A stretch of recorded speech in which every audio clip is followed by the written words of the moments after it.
Hello, can you hear me, everyone? Yes, sir.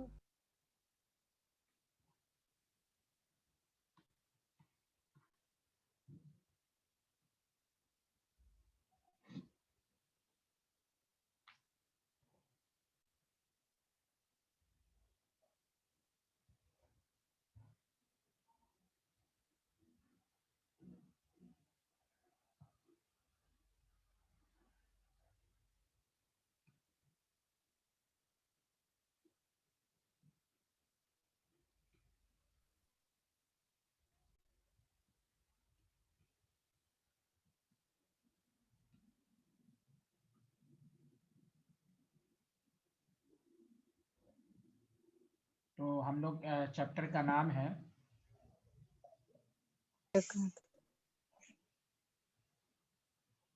Chemical bonding.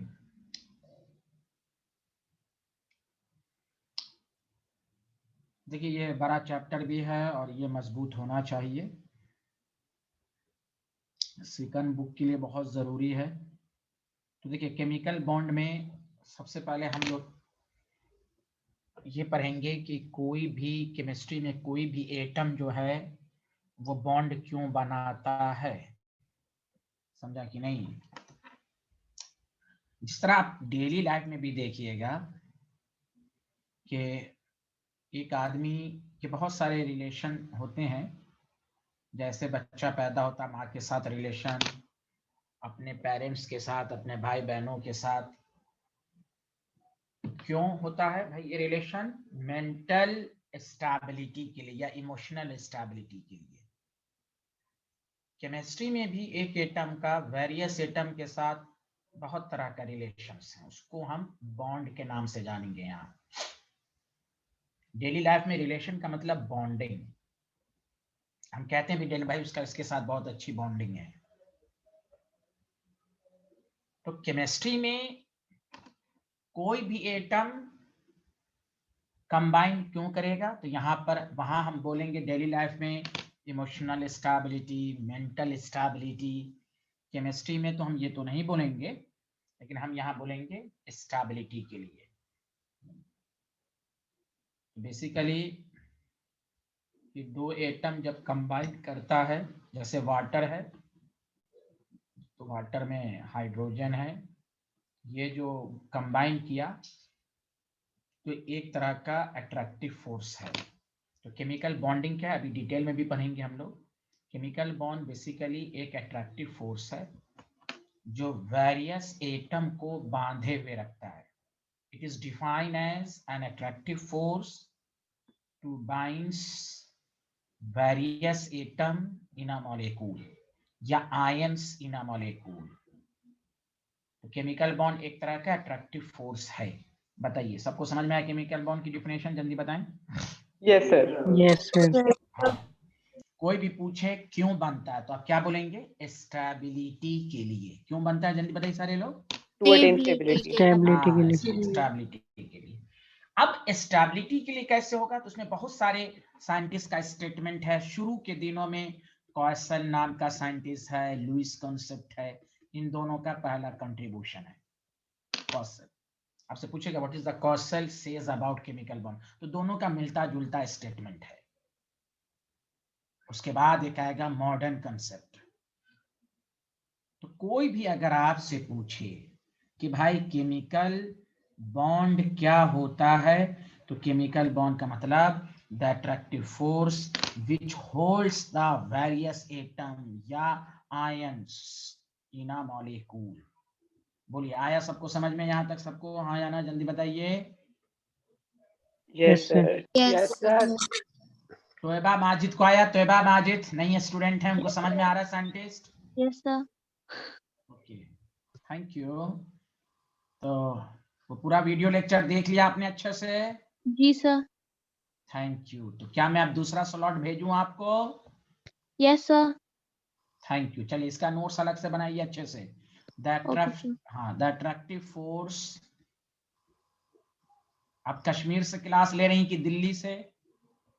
Sir, Delhi से. Thank you very much.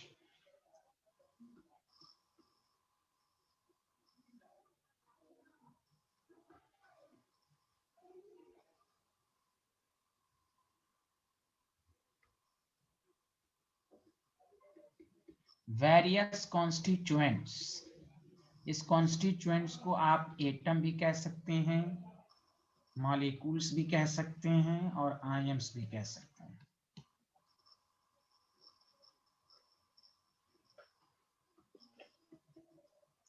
Together in chemical species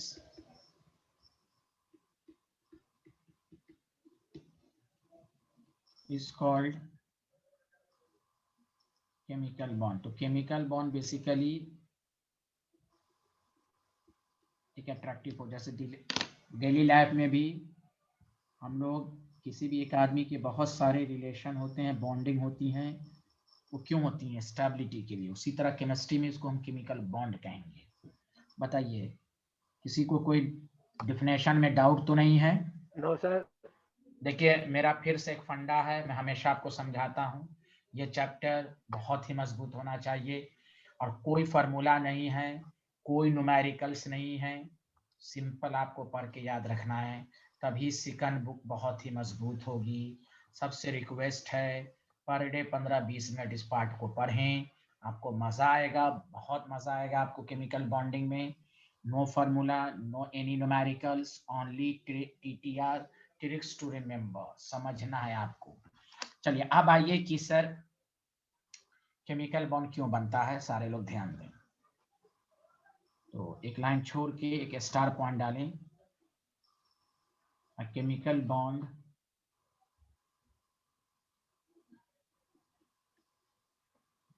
is formed. Iffat Ansari को समझ में आ रहा है? Iffat?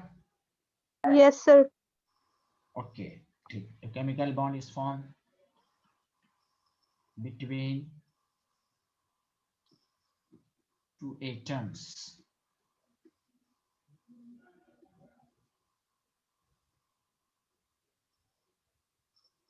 in order to acquire stability। Stability के लिए, कोई भी पूछे बॉन्ड क्यों बनता है? स्टेबिलिटी के लिए, पहली बात तो ये।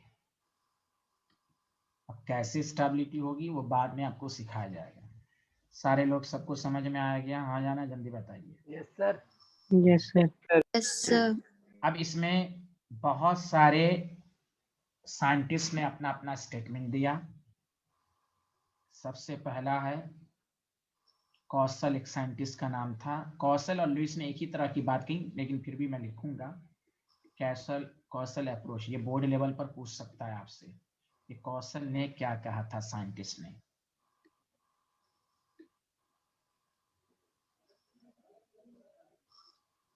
हाँ या ना, जल्दी बताइए, सबको समझ में आ रहा है यहाँ तक? सर। Yes, sir. तो पहले का उन्होंने जो शुरू का जो स्टार्टिंग कंसेप्ट था वो था कि एवरी एटम जो दूसरे से कंबाइन करता है to attain configuration of nearest noble gas configuration. To attain, जल्दी बताओ क्यों? ऑक्टेट कंप्लीट करने के लिए। ऑक्टेट, आपको मालूम है केमिस्ट्री में सबसे स्टेबल कौन है? नोबल गैस होता है कि नहीं? जल्दी बताएं। तौबा, मिर्जा, सब कंप्लीटली फिल्ड होता है ये। बोलिए हाँ या ना? Yes Yes, sir. sir. Yes, sir. तो उन्होंने यही कहा, कौशल ने यही कहा कि every atom tends to attain configuration of nearest noble gas. जैसे सोडियम है तो नियरेस्ट के लिए ये इलेक्ट्रॉन को लॉस करेगा। जैसे देखिए, लिखिएगा नहीं अभी, मैं तो पहले ऐसे समझा रहा हूँ। तो इलेक्ट्रॉन को लॉस करेगा, देखिए नियरेस्ट नियॉन की तरह आएगा। क्लोरीन नियरेस्ट नोबल गैस के लिए इलेक्ट्रॉन को गेन करेगा, फिर ये आपस में कंबाइन कर लेगा। इसी को आप आगे पढ़ के पढ़ते हैं आयनिक बॉन्ड। बोलिए हाँ या ना, जल्दी बताइए। Yes sir. Yes, sir. Yes, sir. तो अब ऐसे 11th स्कूल में पूछ दिया जाए what is the Kaushal approach, student नहीं लिख पाता है। उन्हें केमिकल बॉन्ड आता है, लेकिन इस तरह स्टेटमेंट पूछा what is the Kaushal approach, तो बेचारे नहीं लिख पाते हैं। इसलिए हर चीज आपको आनी चाहिए कि हर साइंटिस्ट ने क्या क्या कहा। तो शुरू में कौशल और लुईस, ये दोनों का बहुत कंट्रीब्यूशन था। उन्होंने कहा, लिखना शुरू कीजिए, एवरी एटम। सबको समझ में आ रहा है ना? हाँ या ना, जल्दी बताइए। Yes sir. Yes, Yes, sir. sir. Tends to attain, combine करता है, tends to attain configuration of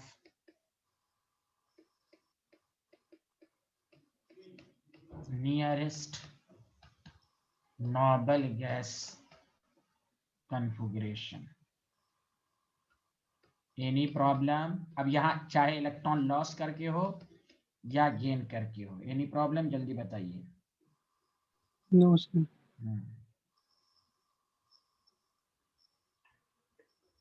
तो ये उन्होंने कहा। आगे बढ़े, जल्दी बताइए। जैसे एग्जाम्पल के फॉर्म में, किसी को डाउट है इसमें? किसी को डाउट है? तौबा मिर्जा आपको आ रहा है? मरियम आपको समझ में आ रहा है? Yes, sir. Thank you. लिख लिया सारे लोगों ने? Yes sir. जी Yes, सर। sir. जैसे एग्जाम्पल उन्होंने कहा कि जैसे सोडियम है 281 होता है, या आप इसको ऐसे भी लिख सकते हैं 1s² 2s² 2p6 3s1। तो ये नियरेस्ट नोबल गैस कन्फिगरेशन के लिए इलेक्ट्रॉन को लॉस किया। तो अब यहाँ पर हो गया 28, मतलब 1s² 2s² 2p6। Did you understand everyone? Yes sir. Yes sir. इसी को आप कहते हैं नियॉन। 10 को नियॉन कहते हैं आप। अब यहाँ देखिए क्लोरीन है 287। क्लोरीन एक इलेक्ट्रॉन को गेन करके क्लोराइड आयन बनेगा 288। तो ये कौन सा नोबल गैस हो जाएगा? आर्गन। Argon. यस। सबको समझ में आ रहा है कि नहीं? हाँ या ना, जल्दी बताइए। और यही Yes, आप, sir. Yes sir. तो यही आपस में कंबाइन करेगा। तो इसी को तो अट्रैक्टिव फोर्स कहते हैं, दोनों केटायन और एनायन के बीच में। तो ये कंपाउंड बन गया NaCl। This is called causal approach. Every हाँ, आया सबको समझ में? हाँ या ना? Yes sir. Yes sir.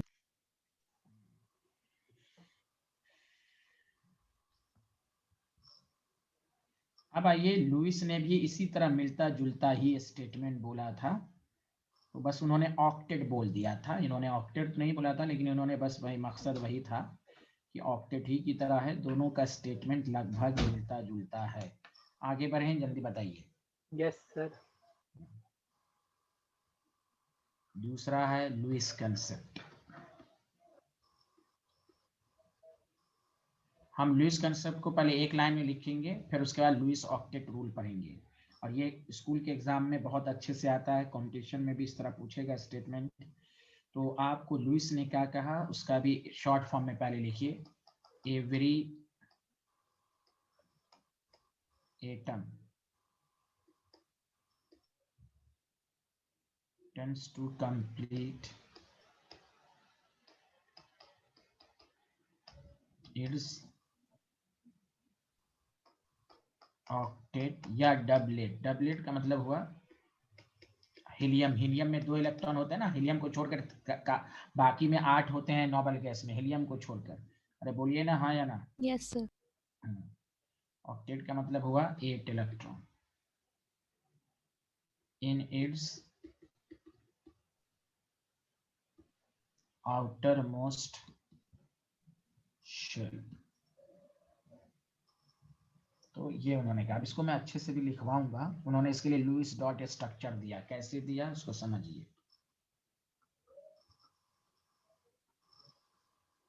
Louis dot structure. Dot का मतलब होता है, ध्यान दीजिए। लिख लिया यहाँ तक? हाँ या ना, जल्दी बताइए। Yes, sir. अच्छा, Yes, मैं जब मैं डॉट की बात करूं तो आप समझिएगा वैलेंस इलेक्ट्रॉन। आज एकदम बेसिक से मैं पढ़ा रहा हूं, धीरे धीरे आपको समझाऊंगा। यहाँ तक समझ में आ गया? हाँ या ना? डॉट को क्या कहा जाएगा लुइस में? Valence electron. Balance electron. अरे तोयबा, आपको नहीं समझ में आ रहा? आप भी तो हाँ या ना बोलिए। तोयबा आ रहा है ना साइंटिस्ट? Yes, sir. हाँ हाँ ना बोलती रहिएगा। तो बताइए, यहाँ तक सबको समझ में आया? Yes sir. Yes sir. अब गौर से सुनिए, एक नई चीज मैं बताने जा रहा हूँ। इधर सुने सारे। ये लिख लिया यहाँ तक? हाँ या ना? Yes sir. Yes sir. अच्छा, लुइस ने एक कंसेप्ट दिया था, गौर से सुनिए, ध्यान दीजिएगा, लिखिएगा नहीं। जैसे आप समझिए कि ऑक्सीजन है। ऑक्सीजन में पहले थोड़ा डिटेल में समझिए। 8 प्रोटॉन है, 8 इलेक्ट्रॉन है। न्यूट्रल है ओवरऑल, हाँ या ना, जल्दी बताइए। Yes, sir. Yes. Yes, Yes, sir. sir. Configuration में 2 6 लिखते हैं। Yes, sir. Yes, sir. तो वैलेंस उन्होंने क्या किया, उन्होंने एटम का 2 पार्ट लिया। गौर से सुनिएगा, अभी लिखिएगा नहीं, मैं अच्छे से समझाऊंगा। लुईस सिंबल क्या था, उन्होंने क्या समझा था, उन्होंने कहा था इस तरह कि ये वैलेंस शेल है जिसमें 8 इलेक्ट्रॉन है, 6 है, 3 4 5 6। बाकी को देखिएगा गौर से, न्यूक्लियस तो रहेगा ही, ये वैलेंस शेल, वैलेंस के अलावा ये जो इलेक्ट्रॉन, इसको कहते हैं इनर शेल इलेक्ट्रॉन। क्या कहते हैं? Inner Inner shell. Inner electron. shell. Inner shell inner shell, electron. हाँ इनर शेल इलेक्ट्रॉन। तो उन्होंने खुद सोचो, इधर सुनना अच्छे से, प्रोटॉन कहाँ रहते हैं? न्यूक्लियस में। तो प्रोटॉन न्यूक्लियस में, हाँ जाना जल्दी बताओ, 8 Yes, proton. sir. Yes, Yes, sir. sir. Yes, sir. तो ये पूरा पॉजिटिवली चार्ज है, 8 पॉजिटिव चार्ज हो गया, प्लस 2 इलेक्ट्रॉन। ओवरऑल चार्ज बताओ, न्यूक्लियस हो पॉजिटिव ही होगा कि नहीं? 2 नेगेटिव प्लस 8, ओवरऑल चार्ज क्या होगा? नेगेटिव पॉजिटिव ही होगा कि नहीं? जल्दी Yes, बोलो। sir. Yes, sir. तो इन सब को मिलाकर उन्होंने कहा एक पॉजिटिवली चार्ज्ड कर्नल। गौर से सुने, क्या कहा इन्होंने? कर्नल। क्या कहा उन्होंने? Kernel. Kernel. कर्नल का dictionary meaning tiny particle.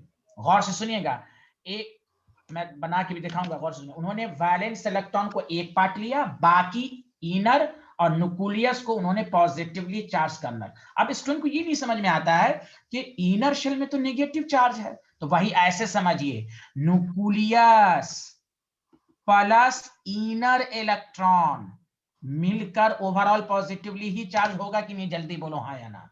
Yes, sir. Yes, sir. Yes, sir. अरे कोई बोल ही नहीं रहे, Yes, कोई sir. नहीं बोल रहे Yes, हैं। sir. हाँ, Yes, तो sir. कर्नल, कर्नल, कर्नल का वर्ड आप सेल्फ स्टडी करेंगे तो कर्नल का वर्ड, कोई कहे कर्नल क्या है, तो वैलेंस इलेक्ट्रॉन के अलावा न्यूक्लियस और इनर शेल को मिलाकर जो पार्ट बना उसको कर्नल, इस तरह पहले लुईस ने कहा था। अब क्यों कहा था ऐसा, उसकी वजह सुनिए। क्योंकि जब कोई चीज एक दूसरे से कंबाइन करती है तो केमिस्ट्री कहता है कि वैलेंस इलेक्ट्रॉन ही तो टेक पार्ट करता है। बॉन्डिंग में कौन टेक पार्ट करेगा? 6, 2 से तो कोई मतलब नहीं है। अरे बोलिए ना हाँ या Yes, ना। sir.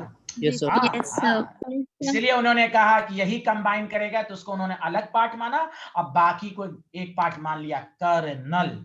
कर्नल मींस एक टाइनी पार्टिकल है, पॉजिटिवली चार्ज होता है, न्यूक्लियस और इनर शेल मिलकर कर्नल उन्होंने कहा, ऐसे कहा। अरे बोलिए, कोई हाँ नहीं जी, बोल सर। रहे हैं? Yes, सबको Yes, समझ में sir. आ रहा है? Yes, sir. Yes, sir. हाँ, तो फिर से सुनिए, लुईस डॉट में डॉट को वैलेंस इलेक्ट्रॉन कहेंगे। दूसरा हम लुईस सिंबल हम बता देते हैं, फिर उसके बाद अच्छे से समझाएंगे।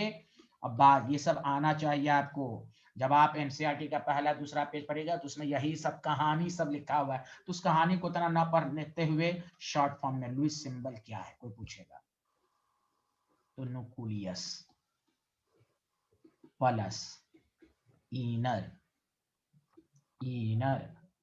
इलेक्ट्रॉन्स प्लस वैलेंस इलेक्ट्रॉन, तो ये मिलकर क्या है बताइए? Kernel. कर्नल। क्या है बताइए सारे लोग? कर्नल। Kernel. अरे भाई बोलो ना। Kernel, sir. Kernel. हाँ, Kernel. ये है पूरा। तो इस तरह आपको याद रखना है कि लीप सिंबल में ये है कि कोई भी एटम जो दूसरे एटम में कंबाइन करेगा तो आपको मालूम है कि वैलेंस इलेक्ट्रॉन ही कंबाइन करता है। It takes part in chemical bond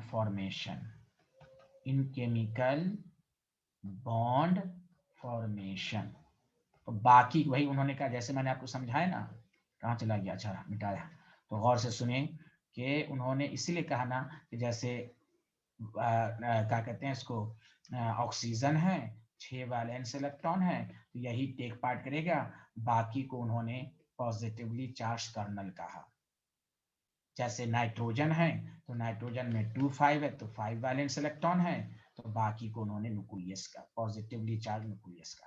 did you understand everyone? Yes, hello, Yes, sir. Yes, good. तो बताइए, तो ये सब लाइन याद रहनी चाहिए कि कर्नल क्या है। तो कर्नल एक, अब मैं लिख देता हूं, it is sorry, it is positively charged tiny particle. ठीक है, कर्नल जो होता है, अब कैसे पॉजिटिवली हुआ, तो न्यूक्लियस में मान लिया ऑक्सीजन है तो 8 प्रोटॉन, तो 8 पॉजिटिव, इनर शेल में 2 electron 2 negative, overall charge positively. चलो लिखो इसको यहाँ तक। एनी प्रॉब्लम है student? No sir. No sir. No sir, very good very good, बहुत अच्छे आदमी हैं आप।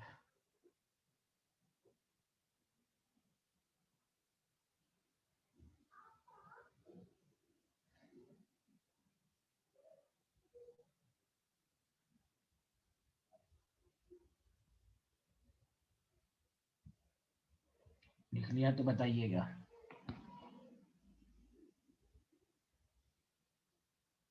ये हिस्ट्री है, असल आपको कहाँ से अच्छे से करना है। तो मैंने बेसिक से आपको समझाया कि केमिकल बॉन्ड क्यों बनता है। तो स्टेबिलिटी के लिए कोई पूछे केमिकल बॉन्ड क्या है, तो it is define N attractive force which binds the various atom in a molecule. Chemical bond में बहुत सारे साइंटिस्ट का स्टेटमेंट है। कॉसन ने कहा कि in order to achieve noble gas configuration, Lewis ने अपना स्टेटमेंट किया, उसने कहा ऑक्टेट कंप्लीट करने के लिए कंबाइन करते हैं, लेकिन उन्होंने लुइस डॉट स्ट्रक्चर दिया, उसमें उन्होंने 2 पार्ट माना, एक वैलेंस इलेक्ट्रॉन, रिमेनिंग पार्ट को उन्होंने कर्नल कहा। तो वही कहना है, कोई भी कहे कर्नल पॉजिटिवली चार्ज पार्टिकल होता है। लिख लिया सारे लोग, आगे बढ़े। हाँ बोलिए, लिख लिया यहाँ तक, जल्दी बोलिए। Yes, sir. Yes sir. Yes sir. अब उन्होंने जो लुइस डॉट स्ट्रक्चर दिया था उसको उन्होंने इस तरह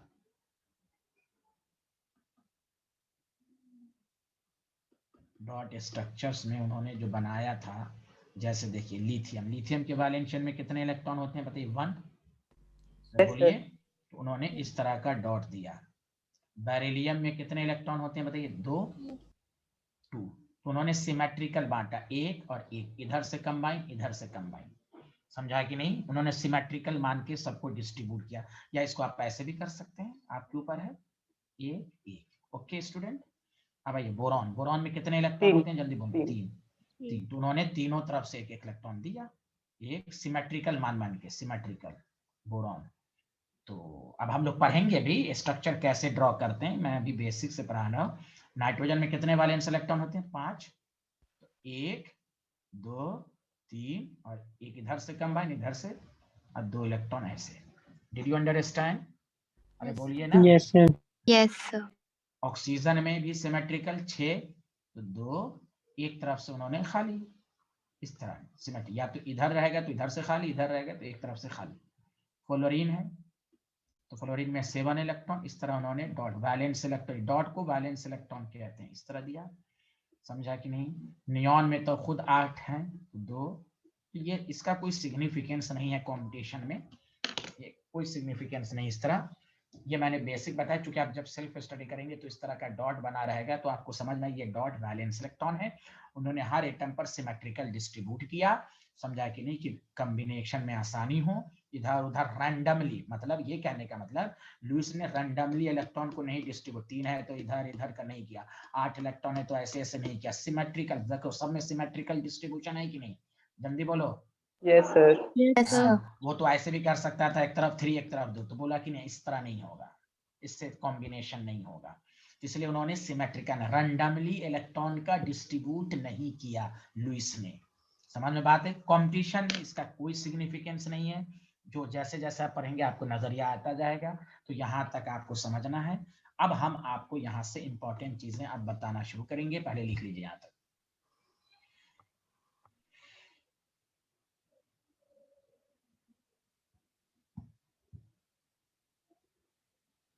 अब देखिए लुइस ने, आगे बढ़ें। Yes sir.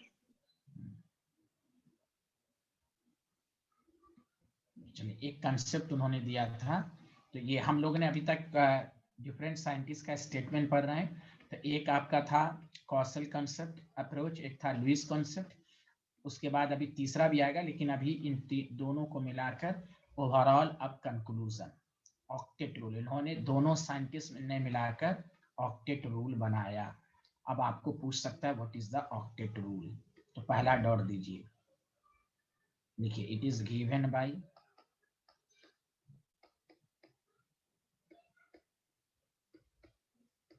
Causal and Lewis in 1916.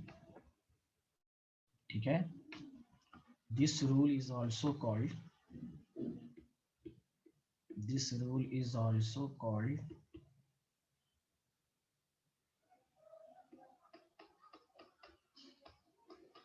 electronic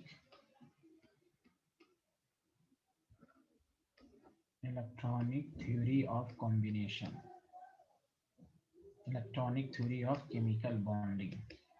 हम दोनों नाम से जानेंगे, हो सकता है एग्जामिनर पूछ दे, एक डायरेक्ट आएगा what is the octet rule, दूसरा कह देगा what is the electronic theory of chemical bonding, तो स्टूडेंट कंफ्यूज हो जाती है क्या पूछ रहा है। तो octet rule is also called electronic theory of chemical bonding. Did you understand? अरे बोलिए। Yes, sir. जी सर। Yes sir. अब देखो सिंपल, उन्होंने कहा एक लाइन में उन्होंने कहा कि कोई भी एटम एक दूसरे से कंबाइन करता है, आइदर या तो ट्रांसफर करेगा इलेक्ट्रॉन या शेयरिंग करेगा। सुना सारे लोग? बस उन्होंने, दोनों साइंटिस्ट का कहने का मतलब यही था कि भाई कोई भी एटम कंबाइन करेगा either by transfer of electron या शेयरिंग इलेक्ट्रॉन। क्यों? To complete 8 electron in their valence shell. दोनों का मकसद यही था। दोनों साइंटिस्ट ने एक ही तरह की बात कही कि भाई वो नोबल गैस करेगा या 8 इलेक्ट्रॉन रखेगा। Did you understand? इसी को ऑक्टेट रूल कहते हैं। आपसे पूछेगा what is the octet rule, या पूछेगा what is the electronic theory of chemical bond. शुरू में जब केमिकल बॉन्ड आया कि केमिकल बॉन्ड क्यों बनता है, तो स्टेबिलिटी के लिए। स्टेबिलिटी कैसे गेन होगी, तो वही बताया जा रहा ऑक्टेट रूल। आगे बढ़े, जल्दी बताइए। Yes. Yes, अब sir. हाँ, अब एग्जाम में जब भी आएगा तो कैसे लिखिएगा, तो अब यहाँ से ये नॉलेज के लिए आपको बता दिया गया। जब भी एग्जाम में तो लिखिएगा according to this rule. Mariam आ रहा है ना साइंटिस्ट? Yes, sir. यस। तौबा आपको आ रहा है? जी सर। हाँ, एटम्स कैन कंबाइन, बहुत आसान है, जल्दी जल्दी लिखिए। एटम्स कंबाइन आइदर बाई, नूर फातिमा आपको आ रहा है scientist? Yes sir. Okay,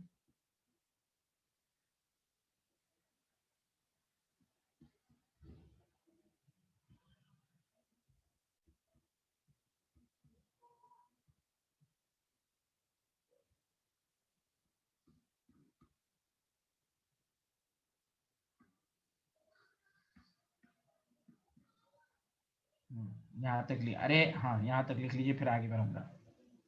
from one atom to another, यहाँ लिख लिखिए सारे लोग।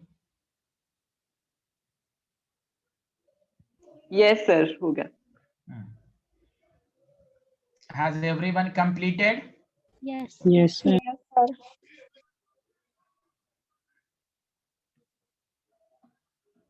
लिखना शुरू कीजिए। To another atom, to another, और by sharing of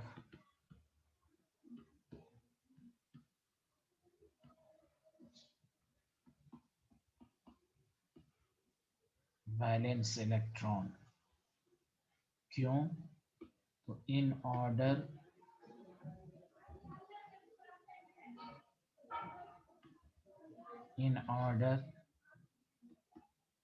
to have an octet,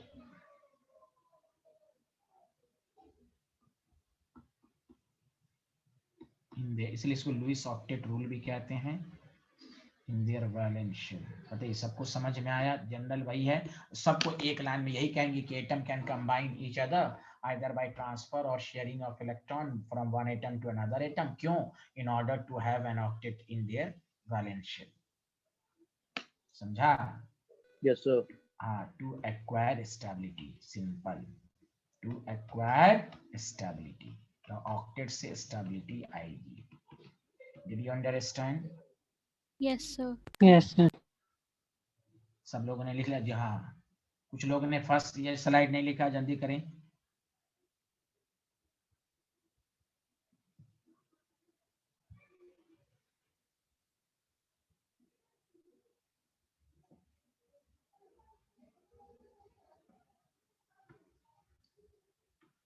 चलिए, यहां तक लिख लिया सारे लोग?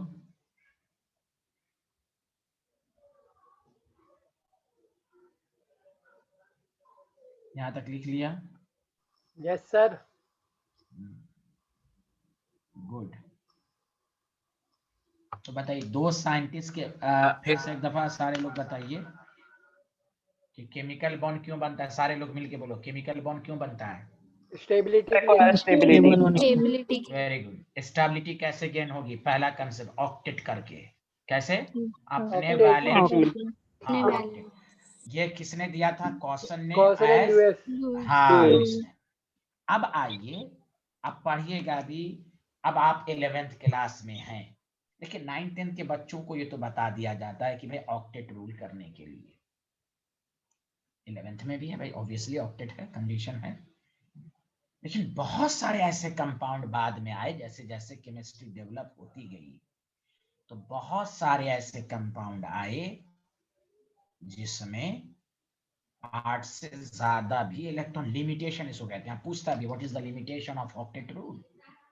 स्कूल के एग्जाम सब में पूछता, या ऑप्शन में पूछ देता, which statement is not true about Lewis octet rule. इस तरह के क्वेश्चन आते हैं। जैसे मिसाल लीजिए आप PCl5। खुद सोचिए, फास्फोरस के वैलेंट शेल में 5 इलेक्ट्रॉन है। तो इधर से क्लोरीन के साथ शेयर करेगा, क्लोरीन के साथ, क्लोरीन के साथ। तो बताओ, वैलेंट शेल में 10 इलेक्ट्रॉन हो रहे हैं कि नहीं? अरे 5 बॉन्ड बनाएगा तो 5 2 10 इलेक्ट्रॉन हो रहे हैं कि नहीं? Yes, sir. Yes, sir. Yes, sir. 8 से ज्यादा हो रहा है, फिर भी एग्जिस्ट है। BF3 बोरॉन तो 3 ही बॉन्ड बना रहा है, इधर से, इधर से, इधर से। कहाँ ऑक्टेट कंप्लीट है? 2 2 4 2 6, फिर भी ये एग्जिस्ट है।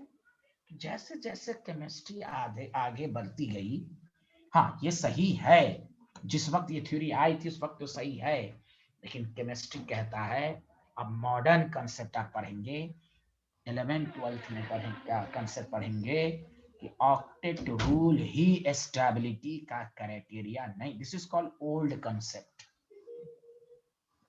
बहुत सारे ऐसे कंपाउंड है जिसमें ऑक्टेट से ज्यादा है फिर भी एग्जिस्ट है, ऑक्टेट से कम है फिर भी एग्जिस्ट है। इवन कि आप पढ़िएगा ऑड इलेक्ट्रॉन सिस्टम, ऐसे NO2 है, NO2 में ऑड, सिंगल इलेक्ट्रॉन, जिसको कहते हैं ऑड इलेक्ट्रॉन, ये भी एग्जिस्ट है। आप पढ़िएगा ऑर्गेनिक में फ्री रेडिकल एग्जिस्ट है, 7 इलेक्ट्रॉन, फिर भी एग्जिस्ट है।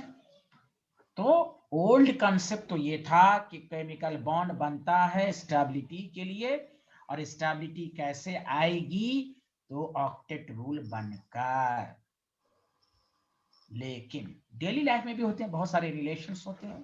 किसी का रिलेशन किसी के साथ 1 2 के साथ होता है, किसी का बहुत सारे अच्छे रिलेशन होते हैं, बहुत सारे लोगों से अच्छी बॉन्ड होती है।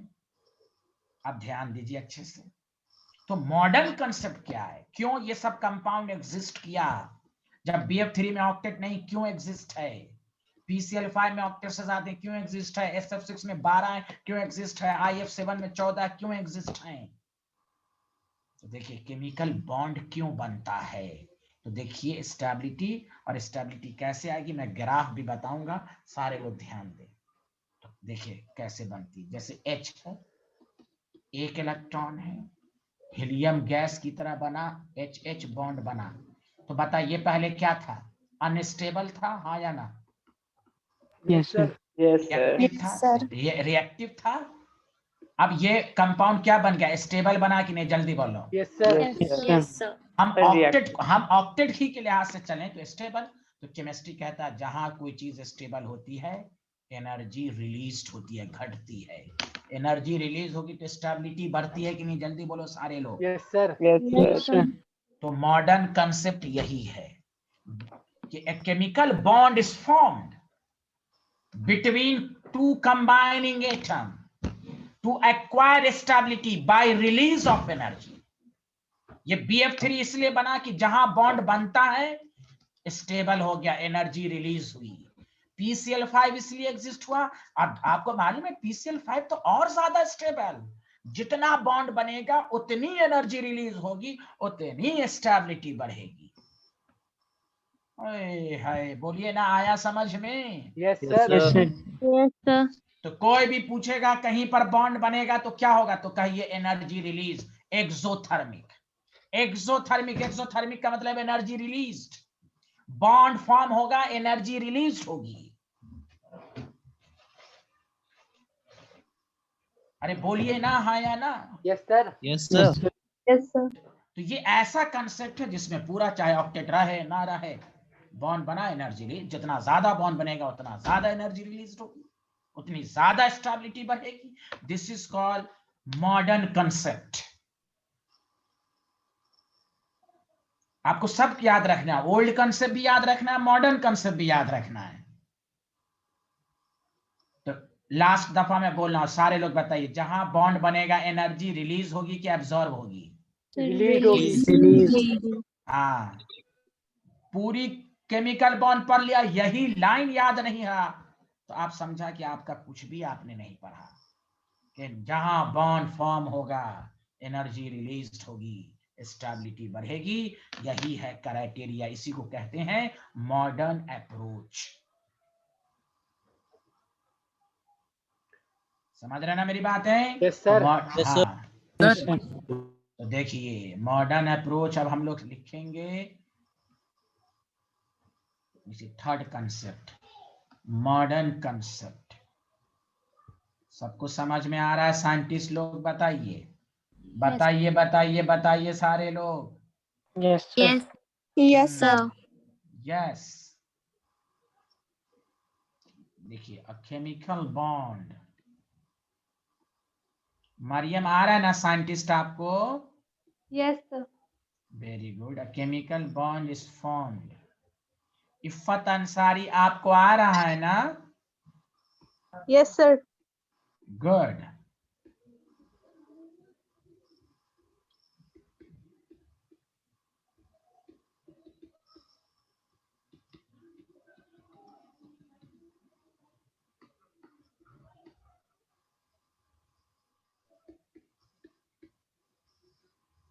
मतलब पोटेंशियल एनर्जी डिक्रीजेस, समझा कि नहीं? यही है स्टेबिलिटी क्राइटेरिया, यही है chemical bond is form between two atoms to acquire stability by release of. मतलब कंक्लूजन, बॉन्ड फॉर्मेशन, इससे बात साबित हुई, बॉन्ड फॉर्मेशन एक्सोथर्मिक, और बॉन्ड ब्रेकिंग क्या हो, जब बॉन्ड ब्रेक करना होगा तो क्या होगा, एनर्जी Endothermic. Endothermic. देना पड़ेगा, ब्रेक करने के लिए देना पड़ेगा।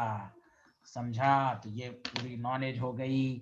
सारे लोग गवाही दीजिए, आया कि नहीं समझ में? Yes, sir. Thank you, thank you very much, thank you very much. Welcome, sir.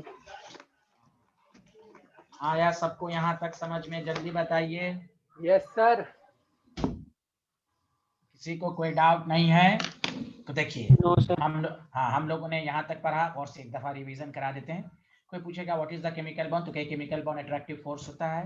कोई भी एटम क्यों कंबाइन करेगा, तो कहीं स्टेबिलिटी के लिए। क्यों कैसे स्टेबिलिटी गेन होगी, तो कहीं इसमें दो अप्रोच है। एक है कि stability gain by achieving 8 electron in their valence which is called Kossel and Lewis approach. दूसरा कंसेप्ट ये है कि बहुत सारे मॉडर्न कंसेप्ट में ये देखा गया कि बहुत सारे ऐसे कंपाउंड है जिसमें ऑक्टेट से ज्यादा होते हैं, ऑक्टेट से कम होते हैं, और ऑक्टेट भी रहते हैं, सब कुछ होता है, 7 भी हो सकते हैं, 8 भी हो सकते हैं, 12 भी हो सकते हैं। तो कहा गया मॉडर्न कंसेप्ट ये कहता है बॉन्ड बनता है स्टेबिलिटी के लिए बाय रिलीज ऑफ एनर्जी, जितना ज्यादा बॉन्ड बनेगा एनर्जी रिलीज होगी। अब आप 11th में है, गौर से सुनिए। कोई पूछे क्या ऑक्टेट रूल नेसेसरी कंडीशन है बॉन्ड फॉर्मेशन के लिए, आप कहिए नहीं। ऑक्टेट रूल है तो बॉन्ड बन भी सकता है, नहीं भी बन सकता है, समझा कि नहीं। नेसेसरी कंडीशन है release of energy, secondary condition है ऑक्टेट, नेसेसरी कंडीशन है बॉन्ड फॉर्मेशन के लिए energy should be release. Did you अब तो आपको मालूम है अगर ऑक्टेट रूल सही होता तो नॉर्मल गैस को कंबाइन नहीं करना चाहिए। तो नॉर्मल गैस के भी कंपाउंड आ गए XCO3 XCF2, did you understand, जबकि इसके 8 है, जब 8 है तो क्यों कंबाइन करेगा, अरे बोलिए ना हाँ या ना, Yes, sir. Yes, बोलिए sir. ना हाँ। Yes, sir. जैसे जैसे केमिस्ट्री डेवलप होती गई, नई नई चीजें आती गई, इसलिए आपको भी एकदम कंक्लूजन केमिकल बॉन्ड क्या आपको आना चाहिए, क्यों बनता है, स्टेबिलिटी के लिए, स्टेबिलिटी कैसे गेन होगी। दो approach to acquire stability by octet rule, 8 electron in their valence shell. दूसरा अप्रोच है कि बहुत सारे कंपाउंड ऐसे देखे गए जिसमें 8 से ज्यादा है, अगर इस तरह की आप लिमिटेशन में पढ़ाया भी जाएगा, अगर ऑक्टेट रूल को मान लिया जाता तो नॉर्मल गैस को कंपाउंड नहीं बनाना चाहिए था, लेकिन बाद में देखा गया कंपाउंड बना, क्यों, energy should be release to acquire stability by release of energy. इससे बात साबित हुई जहां भी बॉन्ड बनेगा energy release, bond breaking, energy required. Did you understand. अब आगे बढ़े, सबको अच्छे से आ गया। Yes, sir. Yes, sir. Very good. अब आइए ग्राफिकल अप्रोच, मॉडर्न कंसेप्ट से ग्राफिकल अप्रोच है। ग्राफिकल अप्रोच सुने आप अच्छे से, ग्राफ, सारे लोग ध्यान दें। ये आपका है एनर्जी, ये है 0, ऊपर पॉजिटिव नीचे नेगेटिव, एनर्जी है, और यहां डिस्टेंस है। डिस्टेंस का मतलब R है, डिस्टेंस का मतलब क्या है, R. R का मतलब आप सुनो, गौर से सुनो। अच्छा एक बात बताओ, जब एटम कंबाइन करेगा तो अट्रैक्शन होगा कि रिपल्शन होगा, जल्दी बताओ। Attraction. अट्रैक्शन, दोनों होगा सर, बट ज्यादा हाँ गौर से सुने। हाँ तो देखो, केमिकल बॉन्ड क्या अट्रैक्टिव फोर्स है, लेकिन जब केमिकल बॉन्ड बनता है तो दोनों फिनोमेना होती है, कैसे, गौर से सुने। हाँ, नेट अट्रैक्टिव फोर्स ज्यादा है।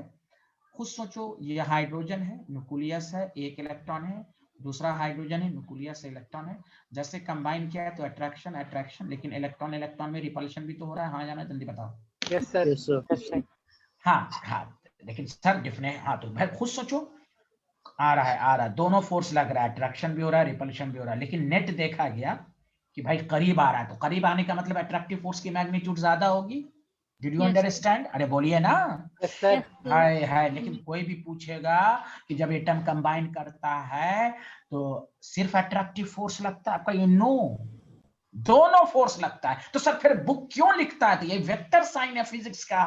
अरे एक ये है, एक इधर है, नेट इधर वाला ही ना ज्यादा होगा, अट्रैक्टिव है, रिपल्सिव है, अट्रैक्टिव ज्यादा है रिपल्सिव से, तो नेट अट्रैक्टिव फोर्स ही ना माना जाएगा। Did you understand.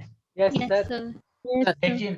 लेकिन होगा दोनों, होगा दोनों, याद रखिए आप, दोनों होगा। तो केमिस्ट्री में देखिए कैसे ग्राफ बनाना है, गौर से सुनिए। मान लीजिए कि मैं इसे पहले बना ही देता हूं, फिर उसको समझा दूंगा।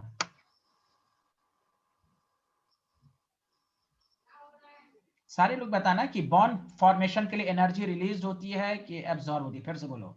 Sir, energy release होती है. ये है, सब लोग मिलके बोलो, एक आदमी क्यों बोल Release रहा है, होता है, सब। sir. रिलीज होती है सर। हाँ, इस ग्राफ में बताओ सबसे कम एनर्जी कहां पर है, ये यही है ना सबसे कम एनर्जी, अरे नेगेटिव sir. है ना, हाय हाय। Yes. तो यहीं पर बॉन्ड फॉर्म है, देखो मैं बताता हूं कैसे, इसके 3 पार्ट को समझो। एक पार्ट तो यहां है, 2 एटम है, कंबाइन कर रहा है, आ रहा है, 2 एटम मान लो, आते आते आते आते आते आते आते आते थोड़ा सा रिपल्शन अट्रैक्शन दोनों, थोड़ा सा और करीब हुआ, करीब हुआ करीब हुआ करीब हुआ, टच किया, अब बॉन्ड जाके कहां बनेगा, यहां, जहां सबसे कम एनर्जी हुई, बोलो। अब यहां पर ओवरलैप कर लिया, कंबाइन कर लिया। तो कोई भी अगर पूछे इस ग्राफ में बताओ कौन सा पोर्शन ऐसा है जो बॉन्ड फॉर्मेशन को बता रहा है, तो आप कहिएगा ये वाला, जहां पर बॉन्ड फॉर्म हो रहा है, क्योंकि एनर्जी रिलीज हो रही। Did you understand, Yes, sir. Did you understand. sir. हाँ, इनफाइनाइट डिस्टेंस, यार आप इसको आप ये भी कह सकते हैं, इंटरमोलिकुलर डिस्टेंस है न्यूक्लियस, तो इसको अच्छा वर्ड ये होगा कि आप ये मान लें इंटर न्यूक्लियर, दो न्यूक्लियस के बीच का inter nuclear distance. Did you understand, हाँ या ना? बताओ ये Yes, ग्राफ सबको समझ में आया, हाँ या ना? जल्दी बताओ। नो Yes, सर, एक बार sir. दोबारा बता दीजिए। अच्छा दोबारा बता देते हैं। दो एटम आ रहा है, दूर से आ रहा है, दूर से आ रहा है, तो ठीक है, देखो डिस्टेंस है, अरे बोलो ना। जी सर, जी सर। हाँ, तो जैसे जैसे आ रहा है देखो एनर्जी घट रही है, घट रहा है, अट्रैक्टिव फोर्स ज्यादा हो रहा है, हो रहा है, हो रहा है। अब यहाँ पर बहुत कम एनर्जी हो गई, देखो एनर्जी नेगेटिव यस में आ सर, गई। हाँ यस सर। हाँ, तो इसलिए यहाँ पर बॉन्ड फॉर्म हुआ। अच्छा कोई कहेगा इससे और कम हो जाती, अल्लाह ना, जितना करीब होना करीब आ गया। कहते हैं ना डेली लाइफ मेरे उसके ज्यादा करीब मत जाओ, करीब होने से और ज्यादा करीब होने से रिश्ता खराब हो जाता है, बोलते हैं ना ये वर्ड, बोलिए sir. ना, यस अरे सर, बोलिए ना।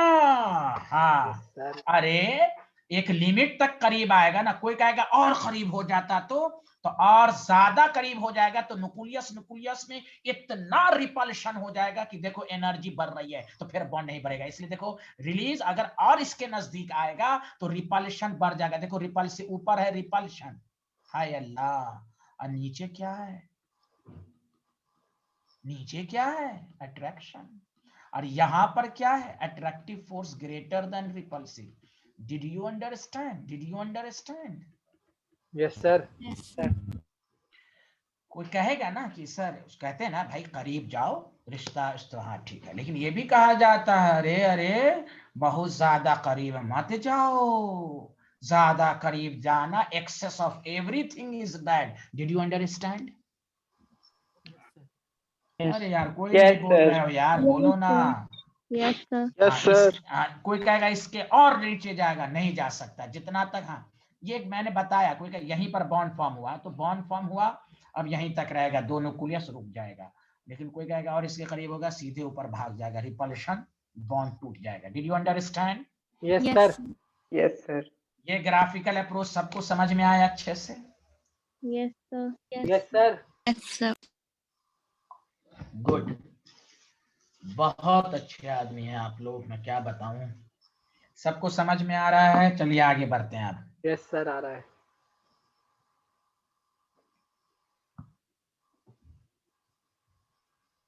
अरे शफत, परवीन और शिफा को आ रहा है, दोनों साइंटिस्ट को? Yes, sir. Yes sir. अच्छा ये कायनात खान को आ रहा है? इनको टाइम के बारे में बड़ा कंफ्यूजन है भाई, इनको फिजिक्स की टाइमिंग कोई अच्छे से बता दे भाई, बहुत बेचारी को कंफ्यूजन रहता है। अल्लाह रहम करे इन पर, अल्लाह की विशेष अनायत हो। Oh my god, thank you. आगे बढ़े, जल्दी बताइए। No sir.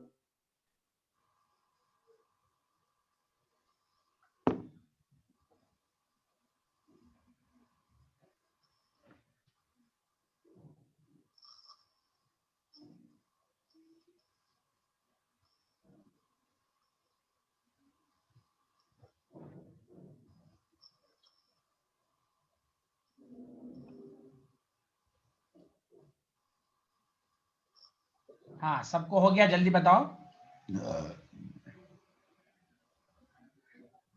हो गया, डन सर। वेरी गुड, अब आइए टाइप्स ऑफ केमिकल बॉन्ड।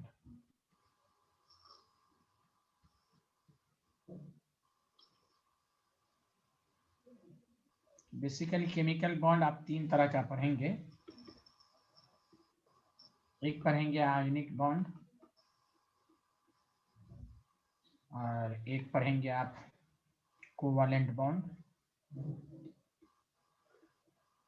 और एक पढ़ेंगे coordinate bond.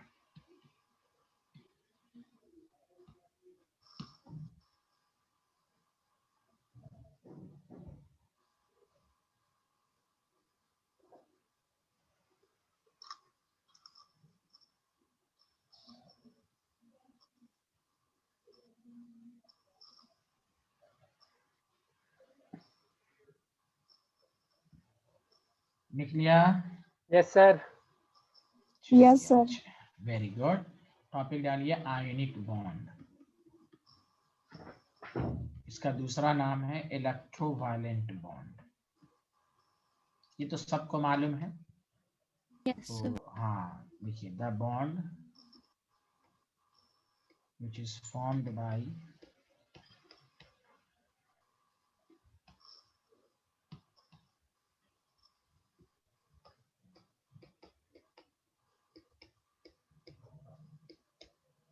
transfer of electron from one atom to another atom.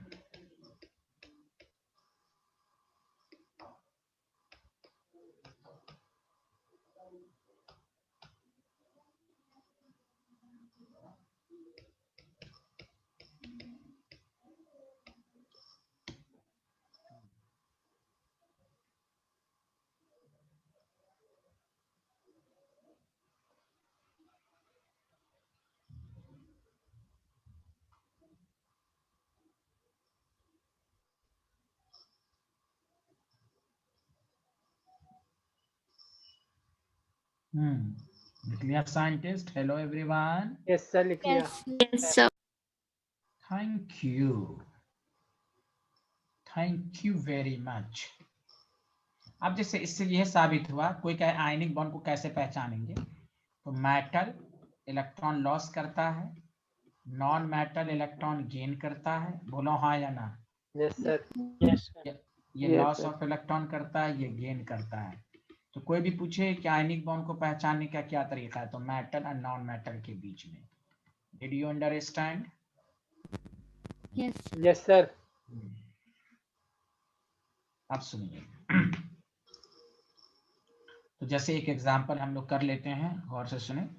Sodium है, तो आपने अभी देखा कि सोडियम ने इलेक्ट्रॉन को लॉस किया था और क्लोरीन ने गेन किया। Hello student. Yes sir. हाँ Yes, sir.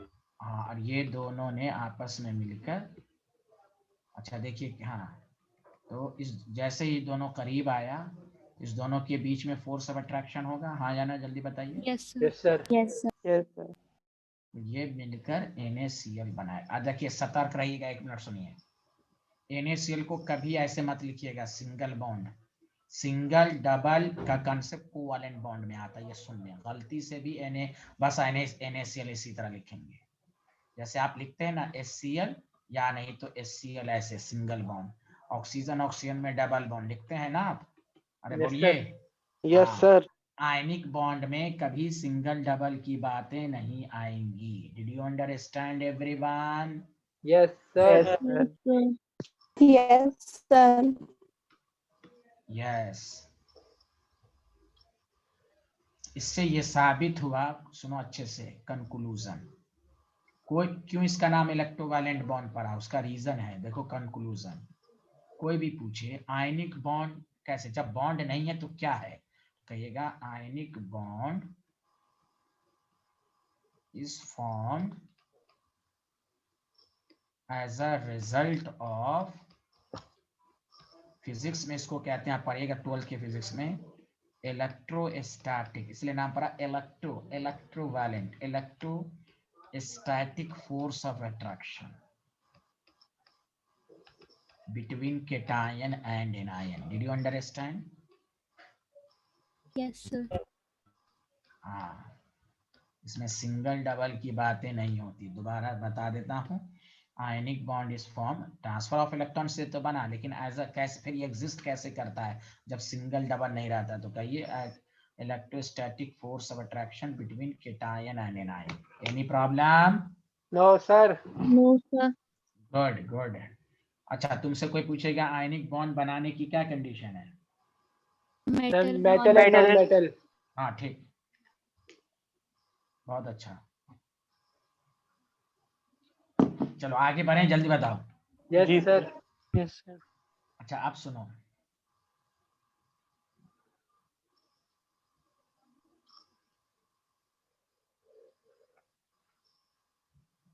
वो ये है,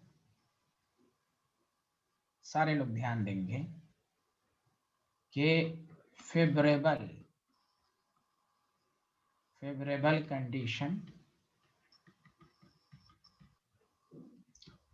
फॉर आयनिक बॉन्ड, कोई क्या आयनिक बॉन्ड बनाने की फेवरेबल कंडीशन बताइए। तो एक मेटल नॉन मेटल होना चाहिए। ये 9th 10th का कॉन्सेप्ट है, ये पहचानने का तरीका है।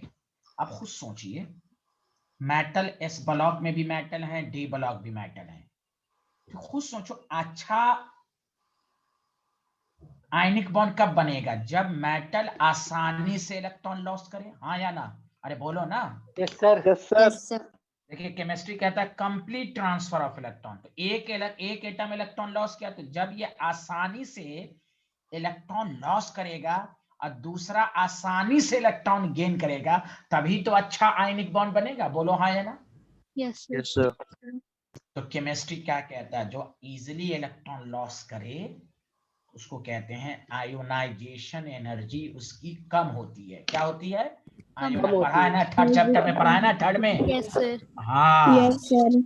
तो आपको स्कूल लेवल में या कंपटीशन में पूछेगा what is the favourable condition for ionic bond, तो number 1 low ionization energy. Low ionization energy इस बात को साबित किया कि मेटल में भी रिएक्टिव मेटल।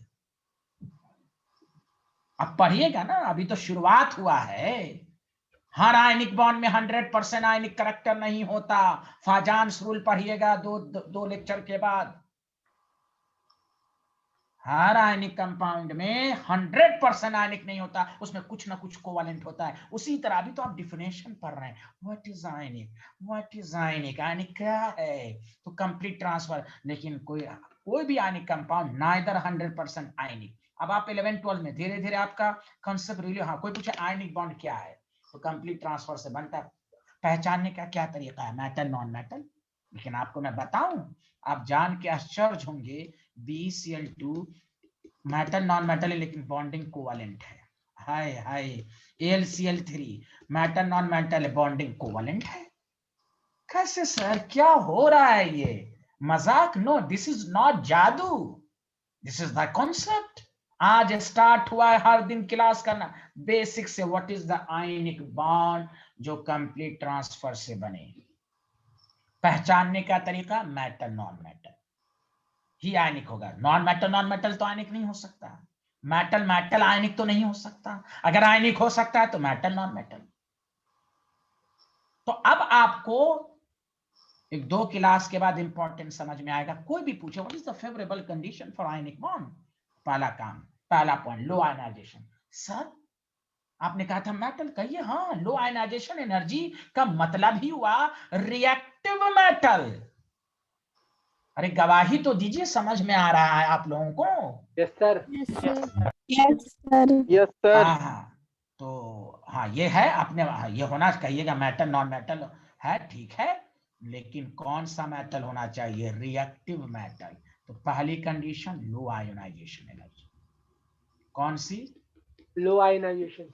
हाँ, लो आयोनाइजेशन एनर्जी का मतलब ही हुआ, ये एग्जाम में नहीं लिखने का, which can lose electron easily, okay? अरे तोयबा आपको समझ में आया ना साइंटिस्ट? जी सर। हाँ, उसी तरह जो नॉन मेटल आसानी से इलेक्ट्रॉन गेन करता है, तो आपने पढ़ा ना, उसकी इलेक्ट्रॉन गेन एंथैल्पी ज्यादा होगी। Did you understand? Yes, sir. हाय हाय, इसलिए याद रखिएगा। इसलिए फ्लोराइड के कंपाउंड, फ्लोराइड जिसके साथ आता है तो वो अच्छा आयनिक होता है, क्योंकि उसकी इलेक्ट्रॉन गेन एंथैल्पी हैलोजन की ज्यादा होती है। तो गौर से सुने, higher electron gain enthalpy, higher value of electron gain enthalpy.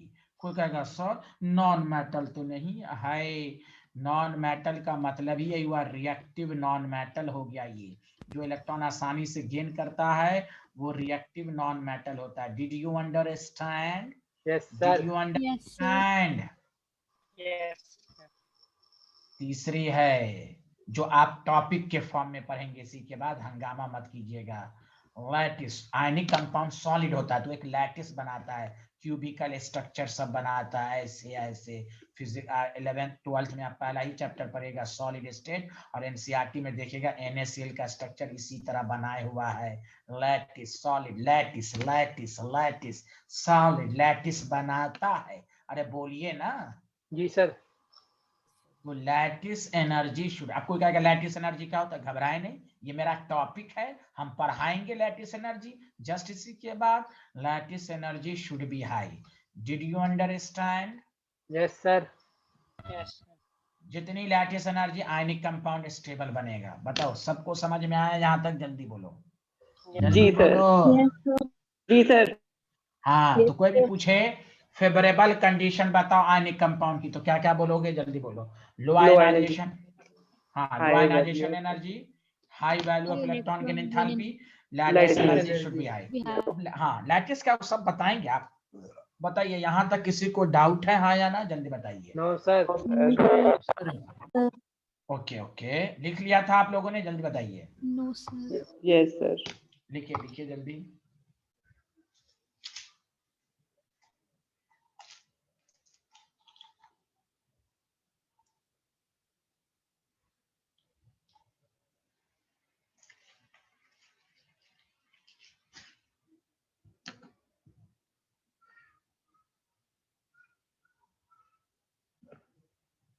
सब लोगों ने लिख लिया?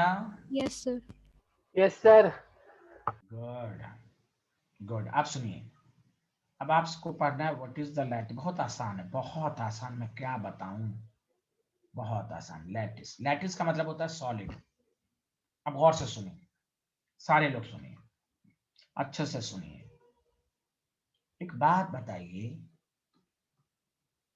ये NaCl सॉलिड है, जब आप इसको ब्रेक करेंगे तो क्या मिलेगा? Na प्लस गैसेस आयन और Cl माइनस गैसेस आयन मिलेगा कि नहीं? जल्दी बोलिए, Yes. अरे बोलो ना। Yes sir. Yes sir. बताओ, यहाँ बॉन्ड ब्रेक हो रहा है कि फॉर्म हो रहा है? ब्रेक। Break. Break. हाँ, तो यही लैटिस एनर्जी हो गया। क्या कहोगे? The amount of energy required to dissociate 1 mole of ionic compound into the gaseous ion is called lattice energy. दोबारा रिपीट कर रहा हूं, गौर से सुनना, लिखना मत। पहले डिफिनेशन, फिर कहेंगे लैटिस एनर्जी क्यों ज्यादा होनी चाहिए। गौर से सुनो। The amount of energy required to dissociate 1 mole of ionic solid, 1 mole of ionic compound into gaseous ion, इसका लैटिस एनर्जी। अब बताओ सारे लोग, मान लो कोई कंपाउंड ए बी है, कोई कंपाउंड सी डी है, मैंने कहा इसकी लैटिस एनर्जी ज्यादा है, क्या मतलब हुआ? स्ट्रॉन्ग बॉन्ड है कि वीक बॉन्ड है? जल्दी बताओ। Strong. Strong bond. Strong bond है। हाँ, वही कहा गया, stability of ionic compound directly proportional to lattice. और आपसे पूछेगा, दो कंपाउंड दे देगा, बताओ किसकी लैटिस एनर्जी ज्यादा, हम बताएंगे आपको। लेकिन पहले समझे लैटिस एनर्जी ज्यादा क्यों होनी चाहिए? इसलिए कि जितना लैटिस एनर्जी ज्यादा होगा स्ट्रॉन्ग बॉन्ड बनेगा, स्ट्रॉन्ग बॉन्ड बनेगा। बोलिए हाँ या ना? Sir. Yes sir. Yes, sir. गौर से सुनिए, टॉपिक डालिए। लैटिस एनर्जी, बहुत अच्छे आदमी हैं आप लोग, लिखिए। The amount of energy is required to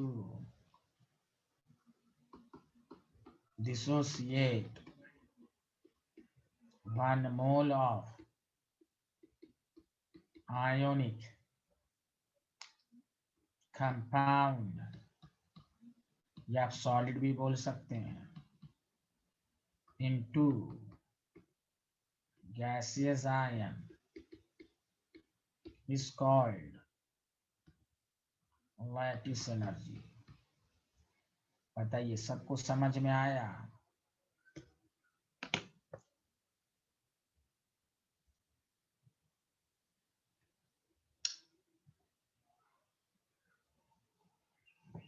sir ये तो एंडोथर्मिक होगी ना? हाँ हाँ, तो बॉन्ड ब्रेकिंग इन दो बिहारियों का यहाँ एनर्जी रिक्वायर्ड हो गया। तुम इसको ऐसे भी कह सकते हो। लैटिस एनर्जी की दूसरी डेफिनेशन, सॉलिड बनाने में एनर्जी रिलीज हुई। खुद सोचो, यहाँ 100 जूल होगी और जब ब्रेक करोगे तो +100, मैग्नीट्यूड तो सेम ही ना रहेगा। और ये बोलो, जी सर। जब बॉन्ड बनेगा तो एनर्जी रिलीज, जब बॉन्ड ब्रेक तो एनर्जी रिक्वायर। दोनों डेफिनेशन आप बोल सकते हैं। अरे बोलो ना, ओके सर।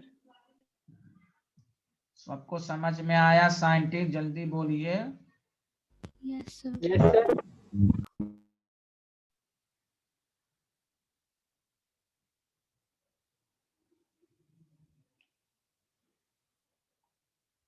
बहुत अच्छे आदमी हैं आप लोग।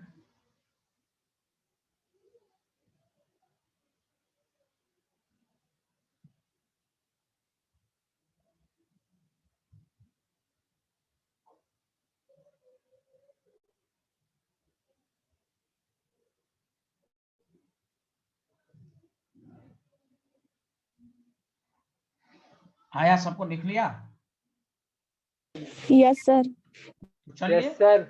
फिर कल 8:30 बजे मुलाकात होगी।